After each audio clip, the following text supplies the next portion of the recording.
yung ano natin, product po natin. Hindi po natin i-endorse yan, pero ito po yung testing natin. Ito matagal na po sa atin to. Ngayon na po ako magkaroon ng pagkakataon na may set up siya. Overhead trickle filter for actually just for 75 gallon.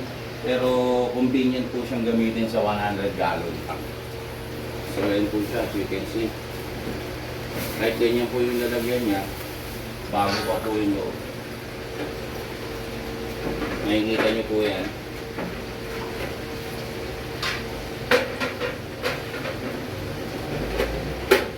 Ito po yung pinaka pwede nyo po siya matanggal. Nadi-dismantle po siya. Kaya napaka-convenient. Tapos medyo i-focus mo dito. Ito po 3 years nang gamit, pero mukhang bago pa po. Makikita nyo po dito. Kaya I recommend this brand. Makita nyo dyan sa vlog ko kung ano yan. So ito po yung pinaka-tuktok. Ako nilalagay ko po sa tuktok yung yung meron po siyang drawer para mas madali po siyang linisin. Drawer. Kasi ang unang cycle po ng tubig natin, yan po yung filtration. Disposable foam, tapos ito po yung pinaka makapal nyo na filter, tapos bio balls, ceramic ring cone.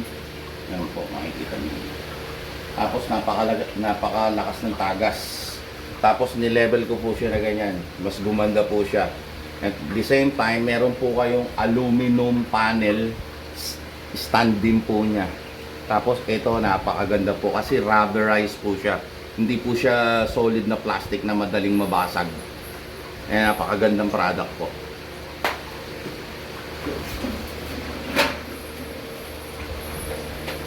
Sige, tatlo yan. Natin para makita ng mga followers natin at saka yung mga magiging interesado. Ito hindi lang po sa cichlid or any kind of fishes. I recommend this for arowana, stingrays, or any monster fish. This will be a nice filtration. This will be a nice option for your filtration in your aquarium. Ayan po ang setup.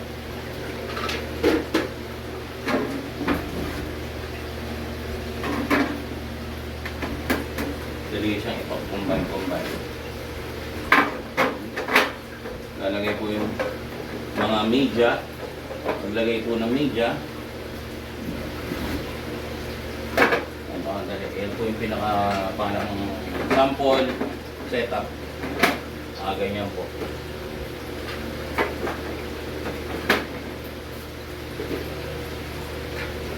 Ang napansin ko lang po dito, ang plastic niya, napakagandang klase, pero parang fragile siya. So, you need to be very careful na ma-drop nyo siya or mabangga. Nasa pag-iingat po natin yan. So, kung careless po ang fish keeper at binabaliwala nila to, mababasag po agad. Nakita nyo po yung pinaka hand drawer. Kakamit na lang po na ganyan. Very easy.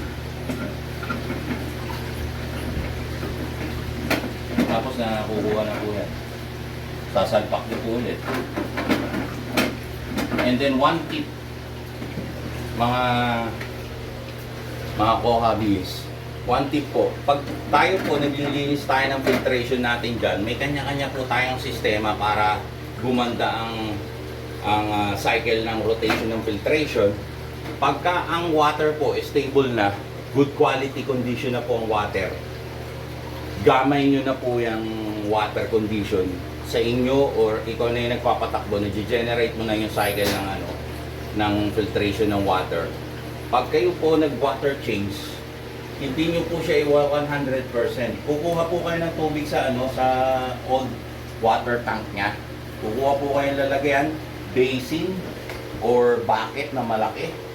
Tapos yung mga makukolect nyo pong media dito, doon nyo rin po babalawan mas nakabubuti po kung lalagyan nyo po ng aerator yung water, old water niya, para yung bacteria mas lalong mabuhay. Tapos, ang cycle po niyan, lagi nyo tatandaan, mag-mark po kayo or pwede nyo rin naman pong tandaan lang. Let's say, this Sunday mag-water change kayo. Yung unang-unang right side ninyo, lahat, yun lang yung babanlawan ninyo. Yun lang yung babanlawan ninyo. Para dito po, matibay pa yung good bacteria niya. Yan dito po yung mga good bacteria. So, ito lang po yung binalawan nyo. Pero buhay pa rin po yung good bacteria niya. Parang naligo lang po sila. Magsa-cycle po ulit yan. Sa next na water change nyo po, isunod ninyo to. Ito, hindi nyo na po gagalawin. Yung nauna. Sunod na linggo, etong sa center. And then at the same time, yung the last time, ito po yung i-re-raise nyo naman po dun sa old water. Itong dalawang panels dito, hindi nyo po siya gagawin. Nagsa-cycle po yan. Continuous na very healthy ang good bacteria nyo po. Isa po yan sa magandang tip.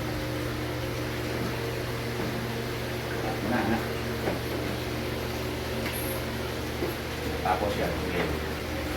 Nakita nyo po to. Ito po yung solid panel niya.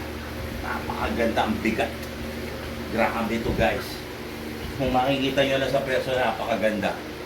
Tapos nag-extend pa po yan. Yan, may extension po siya. So kung hindi po siya aabot, pwede nyo po ma-extend. Tapos pwede nyo po maipatong. May patongan po yan. Hindi po bakal to, aluminum po yung loob nito. Tapos parang customized po siya na binalutan ng makapal na parang tape. Pero sa information na nakuha ko, aluminum po siya. Ito lang po yung bakal, pero hindi po siya madaling kalawangin kasi covered din po siya ng parang hard plastic na itim. Yan po. Ganyan na magiging yung setup niya. Makakahabit.